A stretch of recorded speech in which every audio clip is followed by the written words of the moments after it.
Pijao Editores presenta Nuestra Cultura. ¿Qué tal? Bienvenidos a Nuestra Cultura TV en un nuevo capítulo que tenemos para dedicarnos a conocer la vida de un artista tolimense.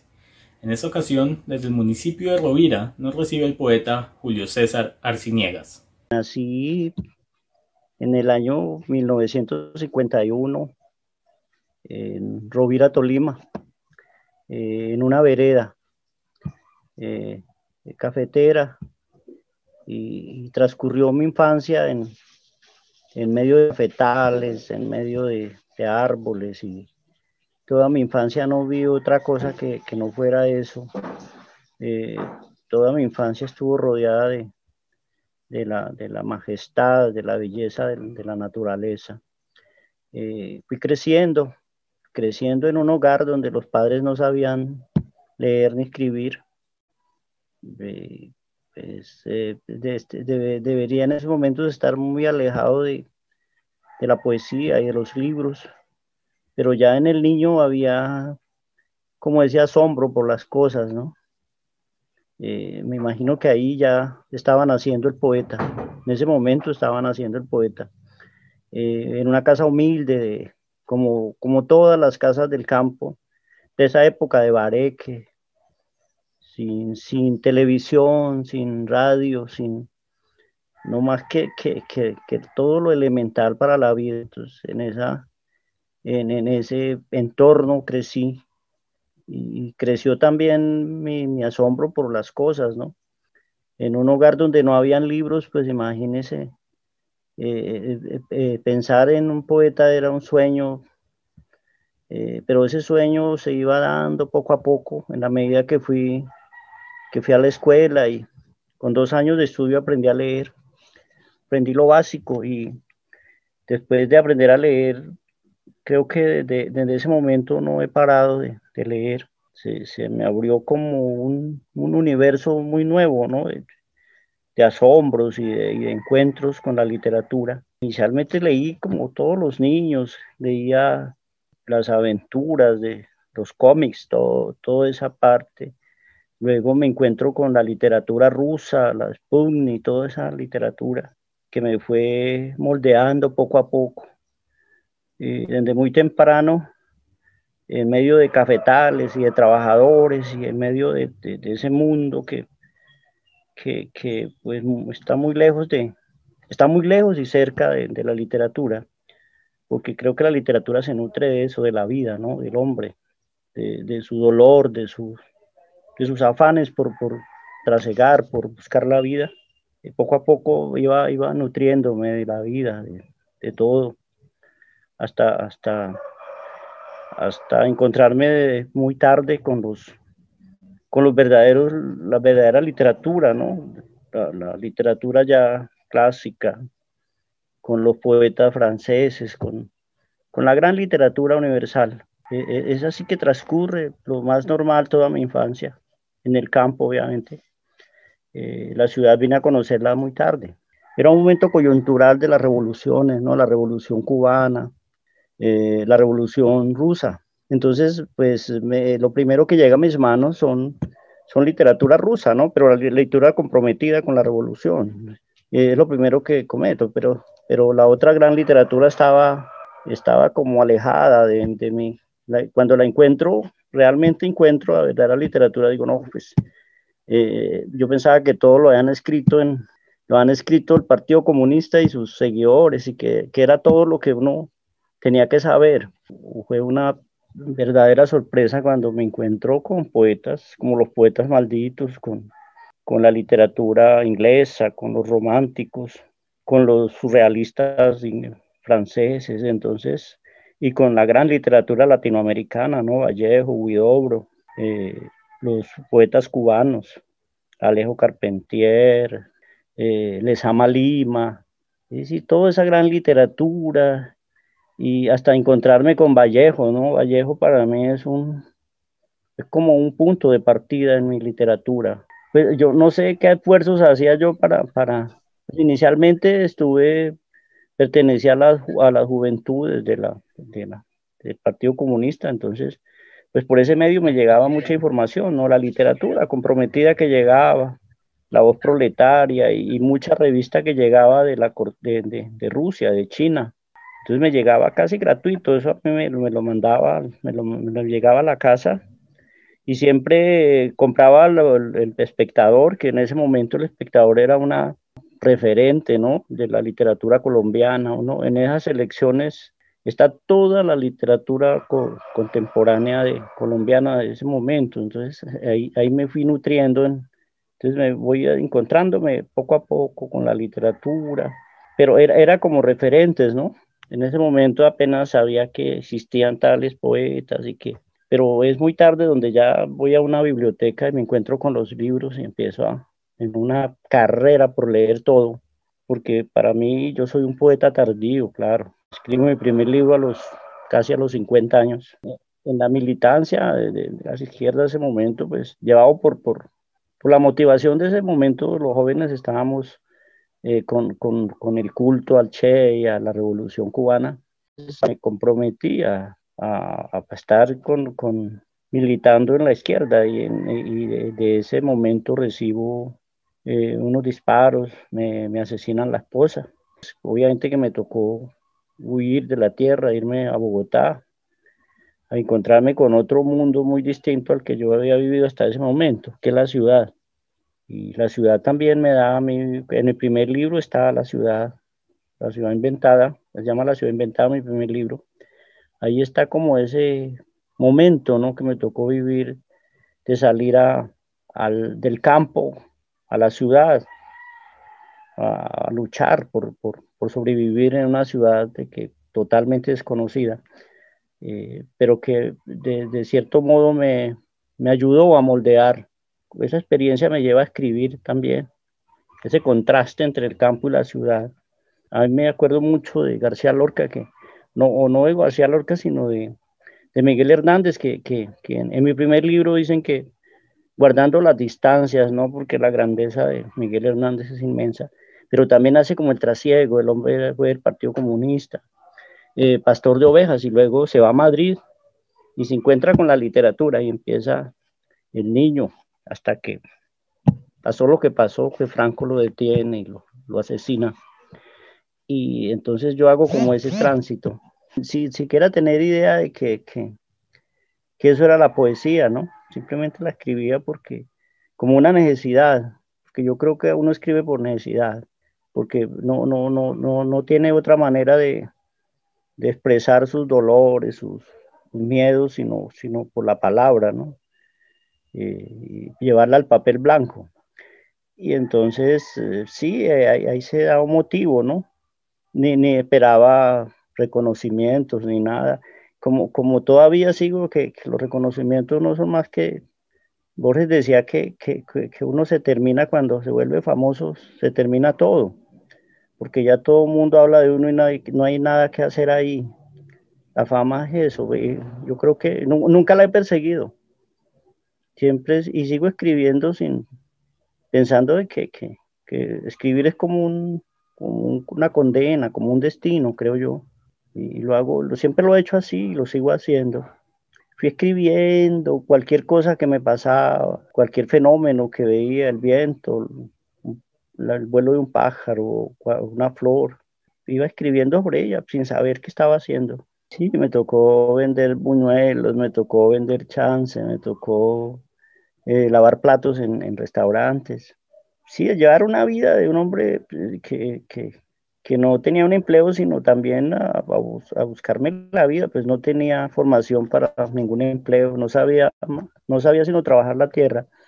Entonces había que hacer lo que fuera por sobrevivir. Pues ya estaba con mi compañera, sí. ¿Cuál compañera? Ella me acompañó en esa odisea de salir huyendo de la tierra, de mi pequeño terruño y irme a la ciudad sin nada. Pues todo eso como que hace parte como de lo que escribo, ¿no? Todas esas vivencias van haciendo al hombre. Fue por allá como en el año 87, 80, a principios del 88 que yo decido, no, mi llamado, mi vida está con la tierra, ¿no? Esto está ese al miedo y a todo regreso a la parcelita, a seguir con lo mismo de la vida, vuelvo con más experiencia, ¿no? Y empiezo a escribir más, porque el campo de todas maneras es algo que le permite a uno ¿no?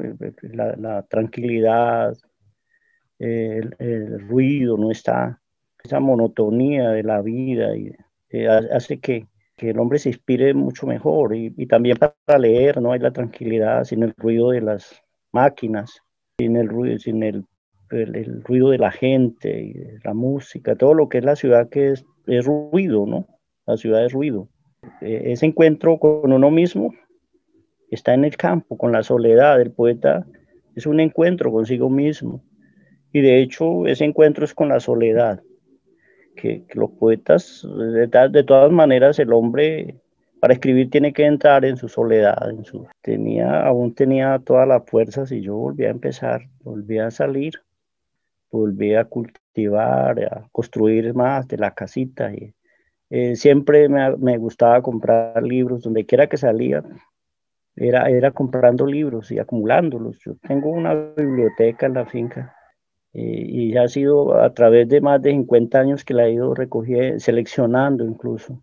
Pues sí, son unos 1000 libros todos seleccionados. Y cada vez que salía a Ibagué, compraba un libro o dos, o iba a la feria del libro en Bogotá y me traía 10 libros, lo que podía. No se puede concebir un escritor que no haya leído, ¿no?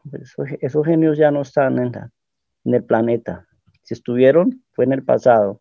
Hoy hay que leer muchísimo para poder escribir. Nuestra cultura. Que los felicito, que los animo para seguir con este gran proyecto. Es una excelente iniciativa y pues hasta el momento es la primera que veo que se hace de esta manera, que le da la oportunidad a los artistas de hablar de sus experiencias, de sus vidas, de cómo han logrado lo que han logrado, y un gran aplauso para Nuestra Cultura TV. Nuestra cultura. Aunque desde muy joven se interesó por la lectura y empezó a escribir, no fue sino hasta pasados los 50 años donde publicó su primer libro. Desde entonces lleva 12 títulos más, y eso no ha impedido además que deje de lado sus labores del campo. Tal vez, creo que por medio de los políticos que de pronto dijeron, no, aquí hay un muchacho que escribe, y entonces me presentaron a Jesús Alberto Sepúlveda, que todavía publica, de una editorial que llama Papeles Sueltos, y él es quien es fundamental, porque él es el que me dice, me lleva a publicar, me dice, yo le publico el libro.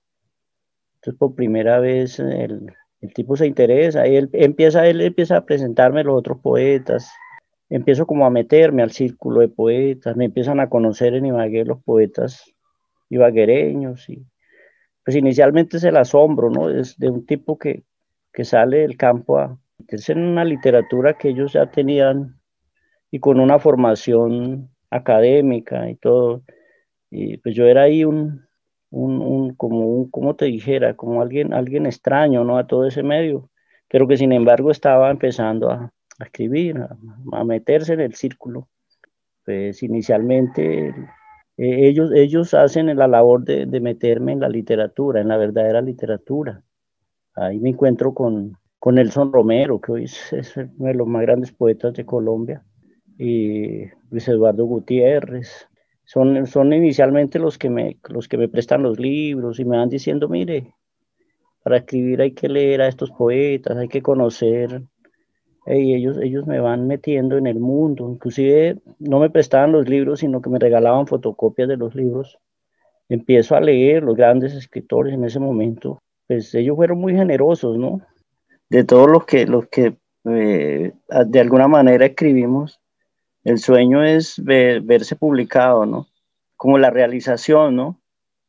El libro es como el resultante, el resultado de todo ese trabajo, y eso, como tú dices, es un sueño que gracias a mis amigos pude hacerlo, porque no tenía el dinero para publicar, En ese momento las publicaciones eran carísimas.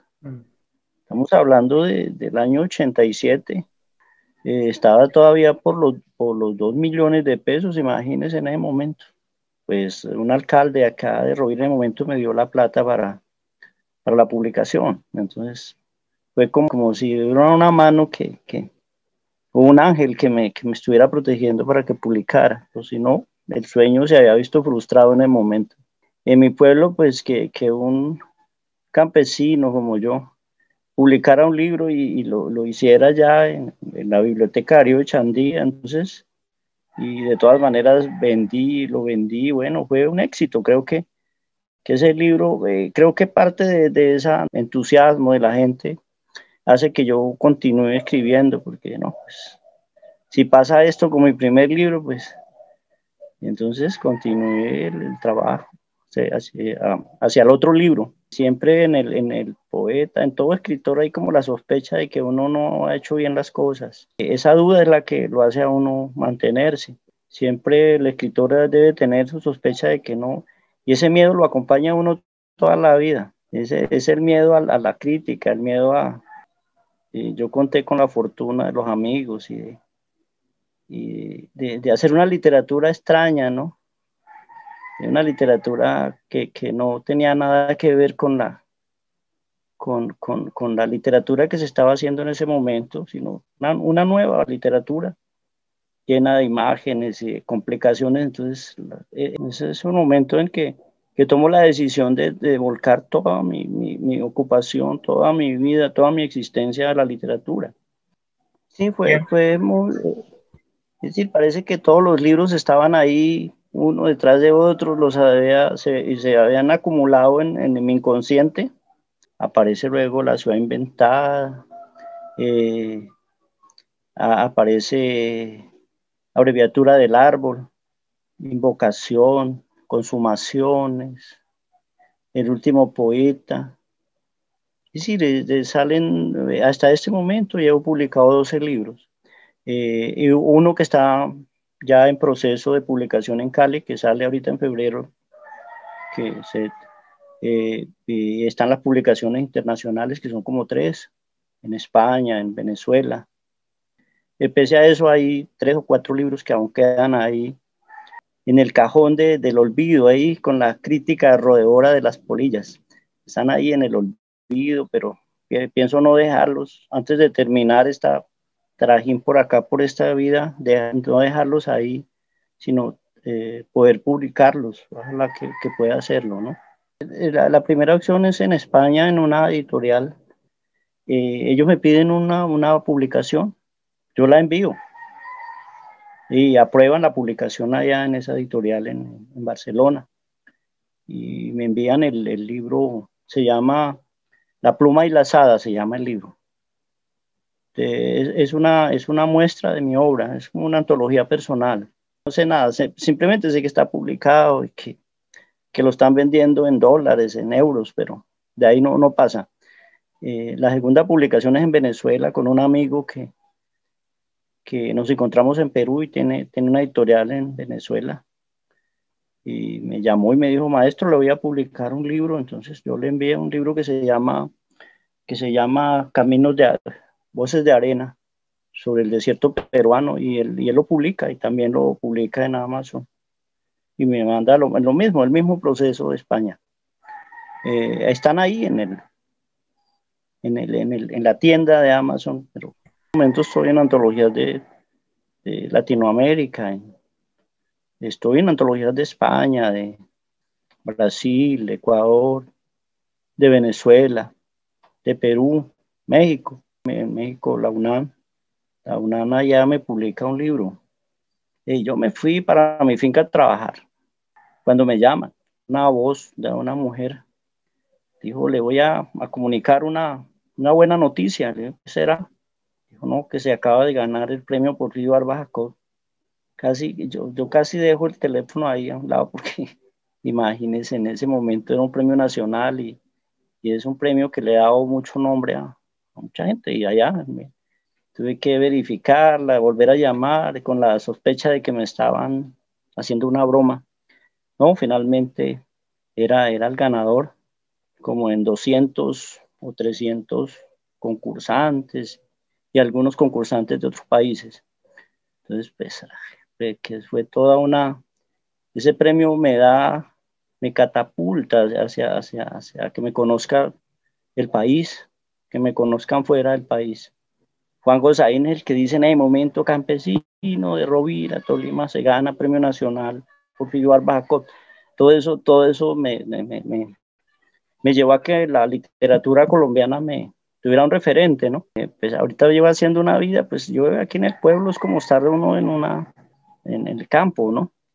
Pero sigo manteniéndome en mi finca. Parece que ahí tengo mis raíces, ahí está todo, ahí es el país, es el sueño, es todo lo que soy está ahí en la tierra, ¿no? Ahí en ese pedazo de tierra entonces ahí estoy conectado, desde ahí me proyecto hacia el mundo, ¿no? Hacia la naturaleza, parece que ahí en ese entorno tan pequeñito está todo, está el universo. Y siempre pienso que todos mis versos están escritos ahí en ese pedazo de tierra, y que el corazón, la sangre, todos los vínculos que tengo con la tierra hacen posible que no quiero sufrir como el desarraigo de irme a la ciudad. Lo he intentado, pero cuando viajo, no, cuando a los 2, a los 5, 4 días ya estoy con ganas de regresar a la finca, sí, a la tierra. Una editorial que hace como una compilación de poetas nacionales y se llama Fundación Gainac. Entonces me pidieron un libro y ya lo están publicando, ya vi carátula, vi todo ya el libro como tal. Creo que en febrero tengo la próxima publicación y trabajo en mi último libro, un libro que llevo 3 años escribiéndolo. Mi mensaje para todos los que de una u otra forma intentan escribir, intentan dejar en el papel los sueños y el dolor y todas esas incertidumbres que nos habitan, es que se atrevan a hacerlo, pero que esos sueños tienen que alimentarse con mucha lectura, que solo en la lectura está el poder escribir, el poder de que la literatura le abre a uno puertas, le enseña a ver el universo, porque realmente la literatura lo que le enseña a uno es a ver, a captar otros mundos, otras cosas, a mirar más allá de lo que está ahí, de la realidad. Nuestra cultura. Quiero invitarlos a que vean Nuestra Cultura TV, que no se lo pierdan. Hacen unas entrevistas muy interesantes, muy divertidas a personajes que de una u otra forma tienen cercanía y afectos hacia Ibagué. Así que véanlo, vale la pena. Nuestra cultura. Gracias por acompañarnos en un nuevo capítulo de Nuestra Cultura TV. No olviden suscribirse a nuestro canal de YouTube, seguirnos en Facebook, dejarnos sus mensajes, sus comentarios y nos encontramos el próximo capítulo con un nuevo invitado y una nueva historia. Porque ahí existe la otra realidad, esa que no vemos, que está más allá de lo que vemos, de lo que palpamos, que está dentro de nosotros, está dentro del hombre. Y que al salir y mirar regresa y se transforma en literatura, en cuadros, bueno, en todas las manifestaciones que son la revelación del ser, que es el arte, ¿no? El arte y la poesía es revelación del ser. Entonces, pienso que ahí está el mensaje. Aquí termina Nuestra cultura. Nuestra cultura.